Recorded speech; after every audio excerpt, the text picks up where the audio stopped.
Hello and welcome to Top Contractor School Podcast, where we're dedicated to helping you achieve extraordinary growth and success by supplying you with the tools, resources, and support necessary to not only build profitable businesses, but to create a lasting impact on your families, companies, and communities. I'm Eric Guy, president of TCS. Joining me today are some of our lovely women from our TCS community, Miss Lillian Callaway, Karla Goldammer, and Sandra Albert. Welcome to the podcast, gang. Thanks. Thank you. Thank you. So we've got some heavy hitters today. These ladies have been part of our community, and that's what we're going to talk a little bit about today, is that community piece and what they've gotten, not only out of the community, but what they've given to the community, what they've given back to the community. So I will start. Lillian, let's start with you, and just like a real quick introduction to where you're coming from, what you do at K&L. I'm outside of Portland, Oregon, in Canby, Oregon, and I'm president of K&L. We've been around for over 40 years, and Keith and I originally started in it just to raise a family, and never did we think we'd be having 60 employees and growing. But I take care of the finance part, and Keith does sales, Keith Jr. does operations, but we run a family business, and a lot of our employees are second chance employees. We do paving. Yes. All right. How about you, Karla? A little background. I'm president here at D&J Site Construction. My mom and dad started a version of D&J Site in 1971. And right now we are a commercial site contractor. So we do earthwork, asphalt, concrete work, 98% new build commercial. So good stuff. Miss Albert. Sandra Albert, by Country Contractors, located here in Maryland. I serve as vice president of our organization. We turn 40 this year. We are a civil construction company. I've been with the company for about 3 years. I come from a different industry, the collection industry. So just getting my feet wet here on the construction side. Yeah, and Sandra's got a good story too. If you haven't checked out that podcast, that TCS podcast, she and I did a podcast a while ago, and she's repping one of our, speaking of TCS women, she's repping Vintage Blacktop today by Miss Allie Williams. So check that out as well. So let's dig into this a little bit. We're going to just, go with the elephant in the room here. Ladies, what's been the biggest challenge you faced as a woman in the industry, and how have you turned that challenge into growth? Who wants to start? Karla? I would say my biggest challenge would be, I grew up in the industry, but just up until about 5-6 years ago, I kind of remained in the background, kept quiet. And so my biggest challenge is coming out of the background, out of the shadows, and being more of a presence. And everybody's kind of like, well, where'd you come from? Like, we never met you before. And that.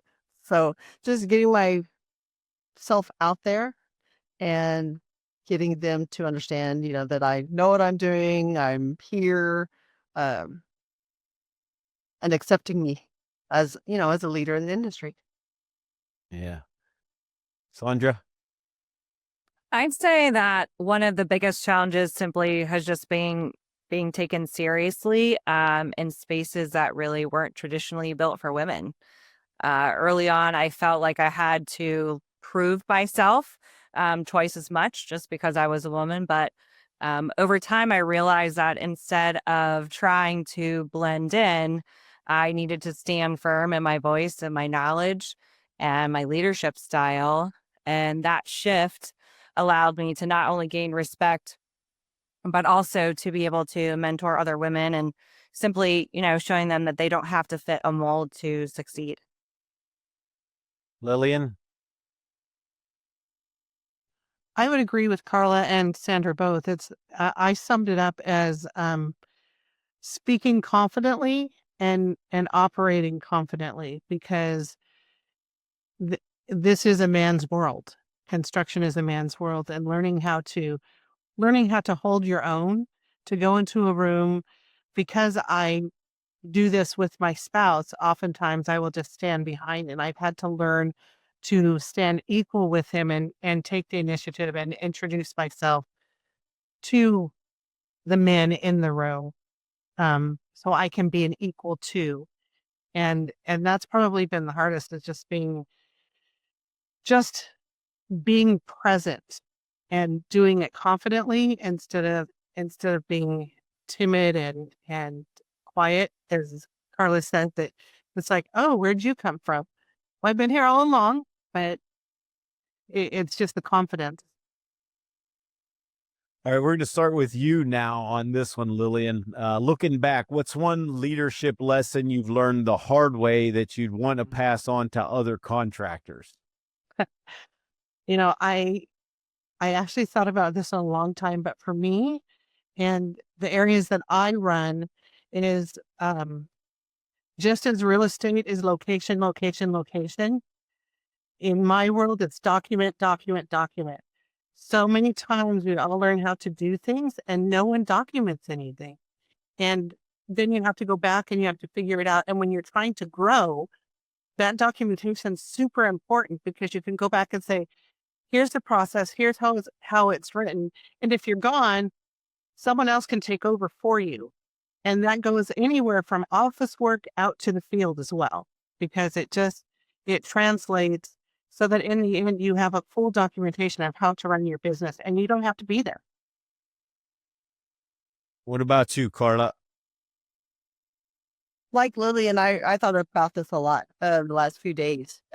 Mine would be, as a subcontractor, I have learned not to trust everything that a general contractor tells me.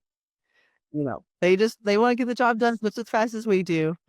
So they make all these promises, but if you don't have it in writing and documented someplace, it never happened. So to another contractor that's coming into the industry, I would say, make sure that you have everything in writing.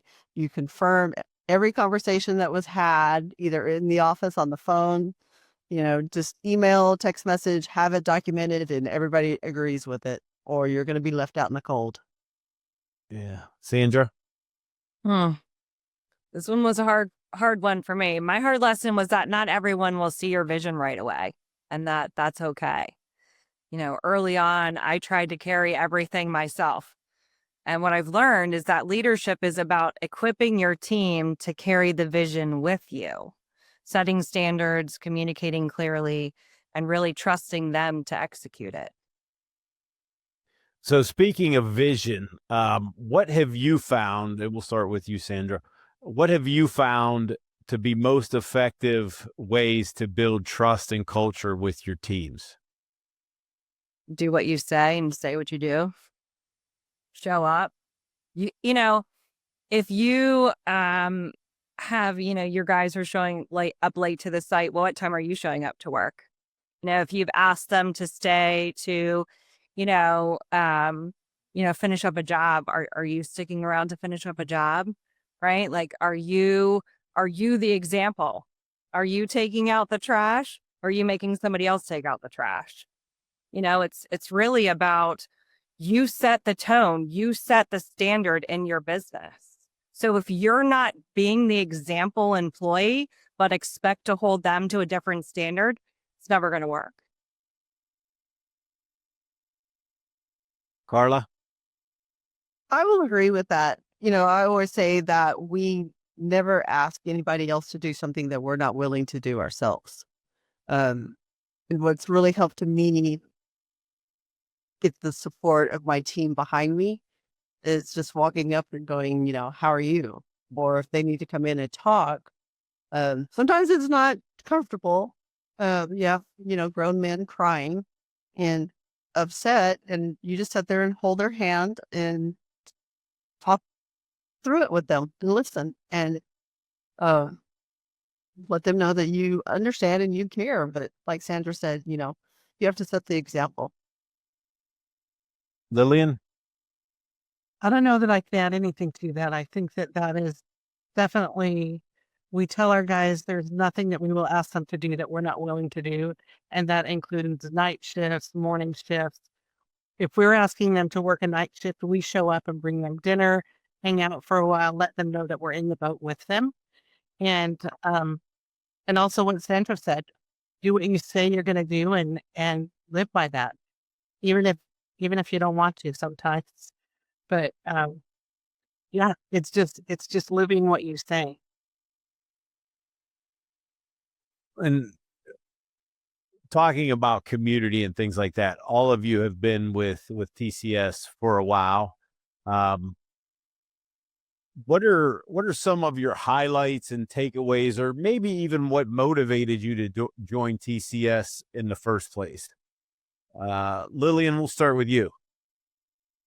Ours is a funnier story because Keith Jr. is our business partner, and he actually joined TCS. He had told us, hey, I'm going to have this guy come out here to talk about what he's doing, and it's a program, and we're just going to check it out. And I might have to write him a check if we decide to join it. So, okay, that's fine. Well, I'm old school. And when you join something and you don't know anything about them, you don't write a check for the whole year's amount of something when you don't know what's going to be delivered. And he left, and I looked at the checkbook, and he had paid for the whole year. And I'm like, what are we getting from this? We have no idea. Just a person that we met, and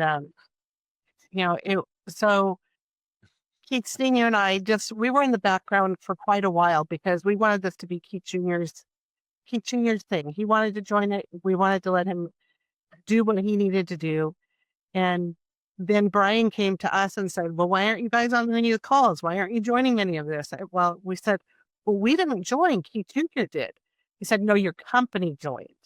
So that's how we ended up being a part. But I wouldn't trade it because I love the people. I love the community. I love the camaraderie. When things are hard, you can post a question and you get 10 answers, and you don't hit dead ends when you use the app and the people, because that's what we're there for. If someone's ran into the same problem as you, you're never alone in any problems. And that's how we joined. Yeah. Sandra? I joined TCS, through the ownership of Bay Country. My company was already a part of TCS. But, for me, I feel like my sense of wanting to be around people who not only understood the challenges of being in the industry, but were also pushing the boundaries of what leadership and, accountability look like. TCS is a community where growth and accountability, go hand in hand. I've said this many times, to sit in a room with others that want to share the secret sauce of their success and truly want to see you win. That is the beauty of our community, is that there's no secrets. We're here to tell you where we failed, and we're here to tell you how we won, and to share in that success with everyone. Karla? I came to TCS through Keith Sr. I met him probably at the first Ignite conference in Las Vegas in December 2019. And he was like, you got to go to MP. I'm like, I don't know what that is, but I connected with Keith Sr. because of the story he told. And I've never shared with him that my family has a similar story, but it didn't end like his story did. And so I came back, I made all the arrangements, I went to NPE. And through this process, I learned that I'm not the only one out here having these problems. Like, everybody else in all these rooms have the same problems. Even if they're across the country, they had the same problems as I did. And so I was in one class, And the guy goes, I've talked the last 5 minutes, these two guys are going to come in, they're going to talk to you and everything. And I was like, okay, fine. Brian talked for maybe 3 minutes, not over 5 minutes. And I was like, I have to meet this person. Like, this is what I need. I've got to talk to him. And so I waited around for 45 minutes till the line cleared out. And when I got up there, Keith Sr. was there and he was like, you made it. And I was like, yeah. He goes, you need to be a part of Top Contractor School. I was like, Top Contractor School is like, that's weird because every time I open my social media, that's all I see. And I've never seen it before. And he was like, oh, that's Brian. And so the rest is history.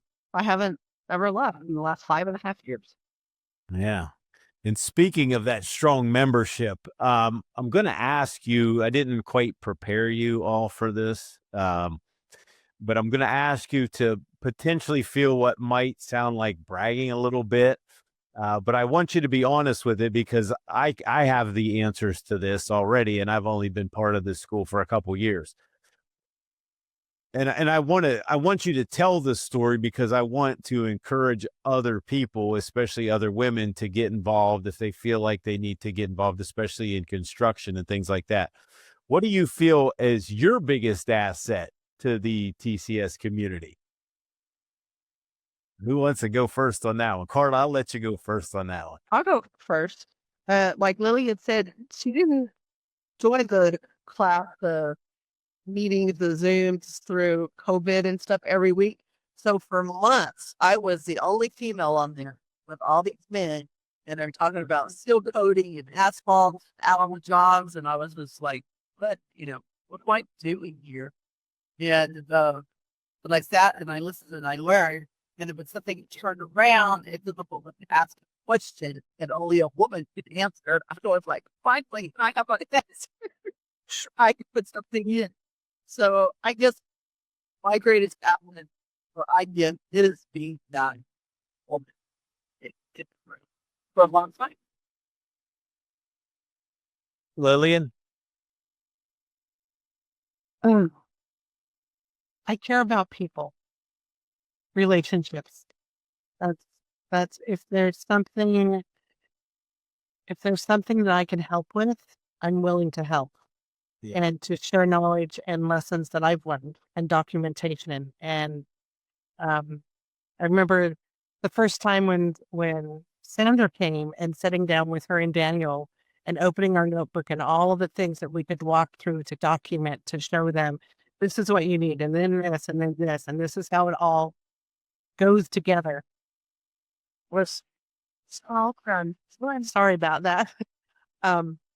And how it all goes together in order to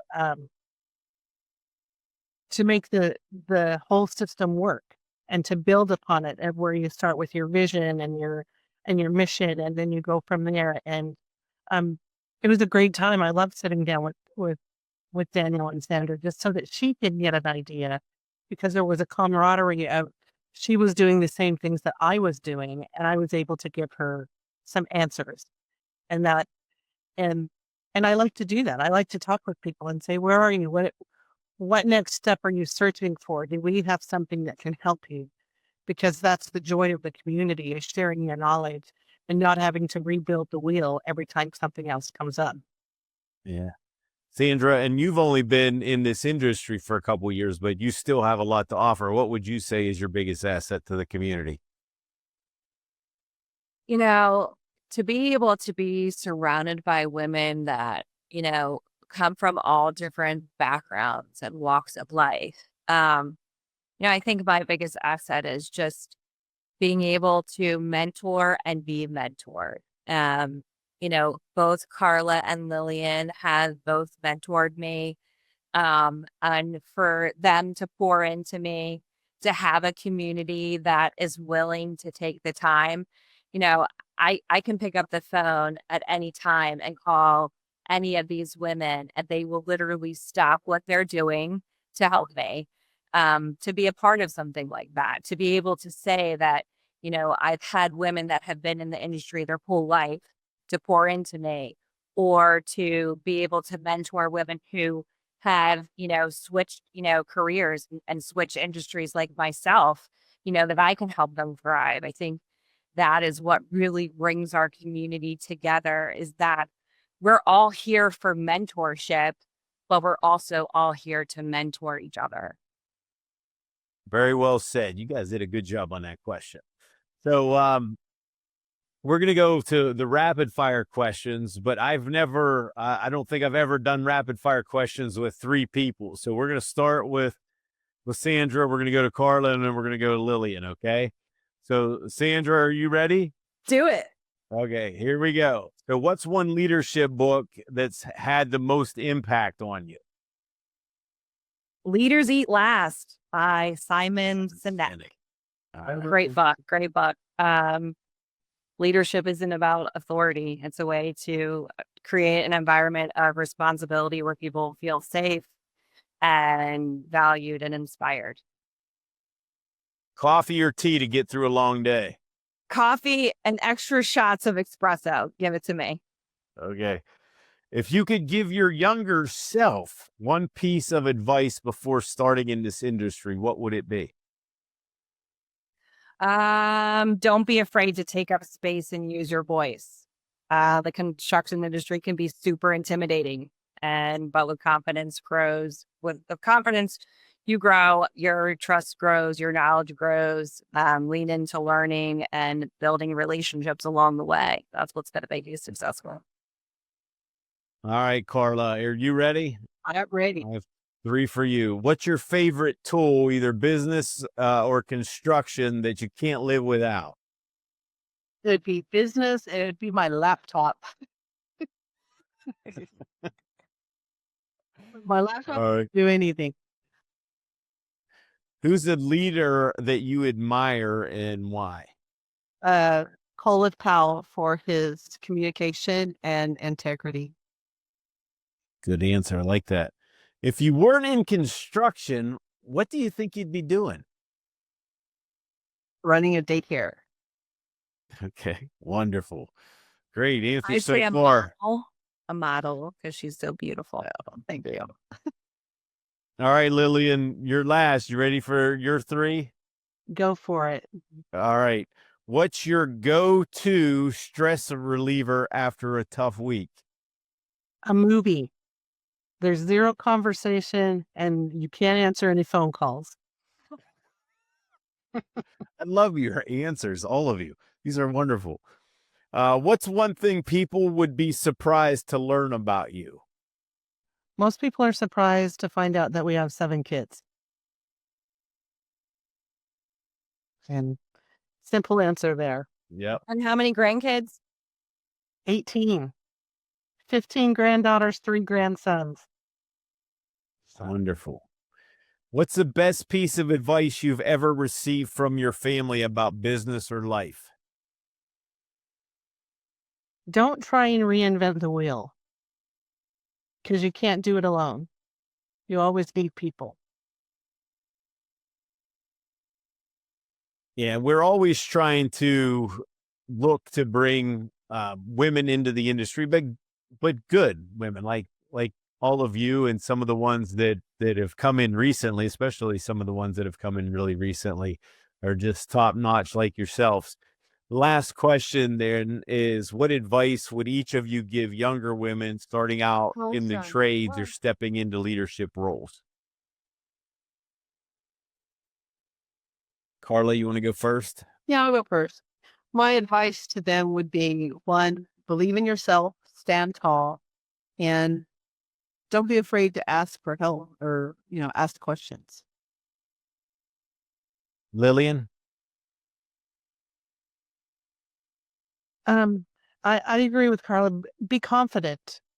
Come in confidently because you are valued. Just because you may not have the full knowledge of the industry, you can come in confidently because you are you and nobody knows you better than you.